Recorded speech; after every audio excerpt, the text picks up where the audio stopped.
Jay here, Stretford, Paddock. This is the Paper Talk. As you can see, I'm outside Old Trafford, as usual, on a quite brisk Monday morning, but who cares? We're all happy because Manchester United beat Tottenham Hotspur, and for those of you that care, the pubs are back open today as well, which seems quite a fitting time. We're going to get straight into it. A lot of the talk this morning, as you would expect, is on the back of United's 3-1 win at Tottenham Hotspur. Ole Gunnar Solskjaer making comments about Heung-min Son and the fact that he felt he conned the referee, and those comments haven't gone down too well with Jose Mourinho, so a bit of a spat going on between the two managers. It all got a little bit silly. I mean, I think Ole Gunnar Solskjaer was making a joke. Ole Gunnar Solskjaer, when speaking about the Son incident where United's first goal, in inverted commas, was disallowed because Son hit the ground like he'd been shot when Scott McTominay's finger may have brushed his face, saw the goal chalked off. Ole Gunnar Solskjaer was obviously unhappy about it, and he was asked about it in the post-match interview, and he said, I have to say, if my son stays down like this for 3 minutes and he gets 10 of his mates around him, if he gets that in the face from one of his other mates and he needs 10 mates to help him up, he won't get any food. So he said that basically, you know, that's a bit of a daft analogy. I think he's, like I said, he's been a bit tongue-in-cheek perhaps, and maybe he just got sort of carried away with the word son, or son. But yeah, he's asked whether United had been conned again. He said no, we weren't conned, the referee was. I don't know if he'll get into trouble with that. I'd probably be okay. But then Jose Mourinho was asked about, he wasn't really asked about it. He did his post-match press conference, and he commented on what Ole Gunnar Solskjaer had said about Son, and he wasn't too happy about it. And this is when it got really daft. He said, I'm very, very surprised after the comments that Ole made on Sonny. You don't ask me about it. Because if it's telling me that player A, B or C from another club was my son and I wouldn't give him dinner tonight, what would be the reaction to that? It's very, very sad that you don't ask me about that. It's sad that you don't have the moral honesty to treat me the same as you treat others. In relation to Sonny, I just want to say that Sonny is very lucky that his father is a better person than Ole. I am a father. I think as a father, you always have to feed your kids. Doesn't matter what they do. If you have to steal to feed your kids, you steal. I'm very, very disappointed. We have a saying in Portugal, bread is bread and cheese is cheese. Well, we have a saying in Salford, nonsense is nonsense, and that's nonsense. I don't know what he's talking about there. He's obviously got carried away with the idea that Ole Gunnar Solskjaer was likening Heung-min Son's diving, or whatever you want to call it, to his son play acting and him not giving him any dinner. Now, I'm pretty confident that Ole Gunnar Solskjaer doesn't starve his children. I think that's pretty sort of set in stone, and I think Jose Mourinho is doing what Jose does. He's looking for conflicts. He's looking for some way to get the supporters behind him. We saw it here at Old Trafford so many times where he'd have a row with other managers, or he'd have a row with the press, or he'd have a row with the board, or he'd have a row with his own players. He loves having a row, and sometimes it's to deflect, and it is deflection because Tottenham Hotspur are struggling. They needed a win yesterday to stay in the top four, or to get into the top four, or have any aspirations of getting into the top four, I should say. That didn't happen. He's under a lot of pressure. There's talk of Harry Kane leaving if they don't get Champions League football, so the wheels are coming off. Now, yes, he's still got a League Cup final against Manchester City, so if he wins that, first bit of silverware for many years at Old Trafford, at Tottenham Hotspur, he can be a bit of a hero there, but that's unlikely, and if that doesn't happen, he's going to continue to be under a lot of pressure. So he's just doing what he does best. He's deflecting, and he's starting a row with other managers. We saw it. He did it with Arsene Wenger, where he called him a voyeur and said he's a specialist in failure. He did it with all sorts of managers during his time at Chelsea, during his time at Real Madrid. He even poked one of the Barcelona coaches in the eye, and he did it when he was here at Old Trafford. So that's just his MO, but as I said earlier, I'm pretty confident that Ole Gunnar Solskjaer feeds his kids, and that's just a bit nonsensical, to be honest with you. There's a story in the Express, and I call it a story because it is a story. In fact, it's make-believe, in my opinion.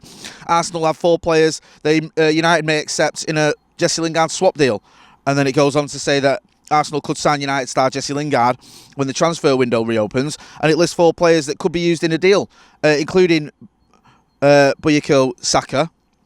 No, that's not going to happen, is it? For a multitude of reasons. Nicolas Pepe, no. Hector Bellerin, no. And Pierre-Emerick Aubameyang. So, no. I think they've got into the pub early, them lot, writing that story. So that's a story doing the rounds. I say, it's my job to tell you what stories are doing the rounds, and I'll tell you whether I believe them or not, and I don't believe that for 1 second. Jesse Lingard is not going to go to Arsenal, and he's certainly not going to go in a swap deal with any of those players I've just mentioned.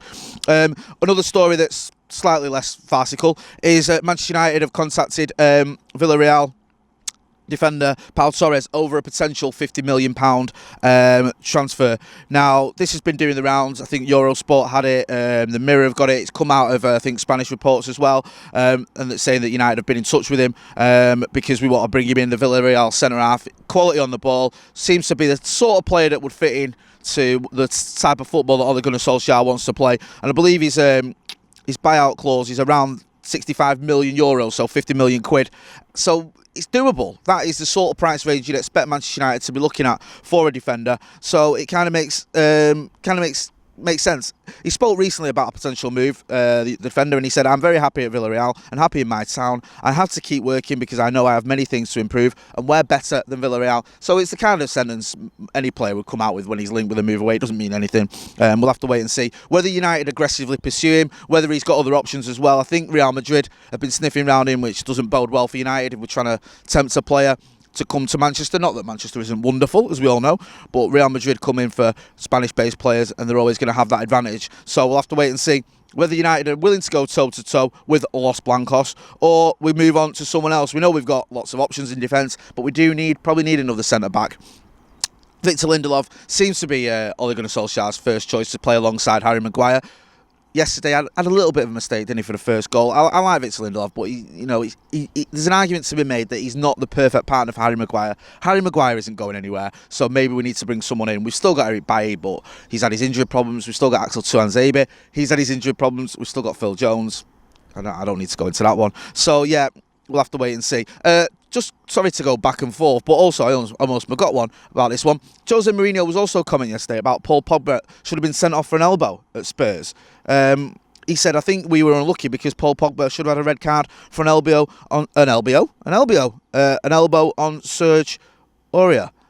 No, I think Paul Ince said this as well for whatever broadcaster he was working for, and I saw that incident in the first half. It wasn't even a foul.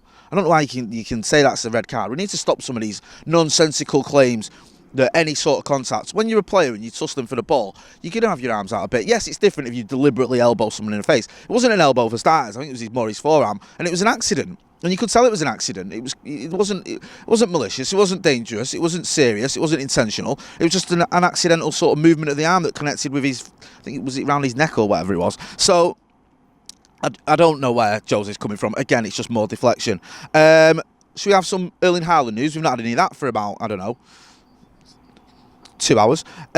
Apparently, Chelsea could sell 11 players to fund the transfer of Erling Haaland. They're looking to get rid of loads of players they've got out on loan and aren't getting a move. They look at aren't getting a game. Sorry, look at Danny Drinkwater, Ross Barkley, Michy Batshuayi. They've also got Tomori, who's over on AC Milan. They just say, there's an article in Express again saying if you can have a summer clear out, they can get rid of all these players and bring in Erling Haaland. I mean, I don't think they need to have a summer clear out to bring in Erling Haaland at Chelsea. They've got that much money, they can do what they want. But we'll have to wait and see.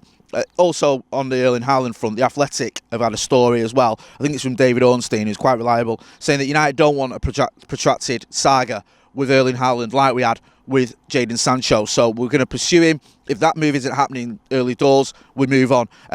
He goes on to say, this is David Ornstein, I think, in The Athletic, United executives will privately be urged to assess whether Haaland is a viable option and exit the race quickly if the cost is judged too high, so that other centre-forward targets can be pursued. Oh, sorry, it's Laurie Whitwell and David Ornstein. Both of them have reported that one. Both pretty reliable, very reliable, I think. Laurie Whitwell, he's got good connections at United. He seems to always have good United stories. David Ornstein has always been a reliable journalist, so when they say things, I tend to listen to them, what they're saying. So it looks like United are still, as well, they go on to say they're still looking at Jadon Sancho and also waiting to see what happens with Edinson Cavani. Edinson Cavani's obviously did well yesterday, scored a good goal, had a good goal disallowed, but there's always been this sort of feeling that he may move on in the summer. There is an option to extend. Ole Gunnar Solskjaer seems to be keen on that move. We don't know whether that's going to happen. I think he was talking last week, Ole Gunnar Solskjaer, saying that it's difficult for Cavani. He's away from home. He's had his issues over here as well with the ban that he got and things like that, but he did score a good goal yesterday. I don't know as well whether he might just get a bit fed up when he sees goals like the one getting shorts off, and he just thinks, what am I doing here? Seriously, this is the standard of refereeing. Who knows? We'll wait and see though. But United still in for Sancho, still in for Haaland. But if the Haaland one doesn't move quickly, then we're not going to pursue it for much longer. And just finally, Another story again in the Athletic.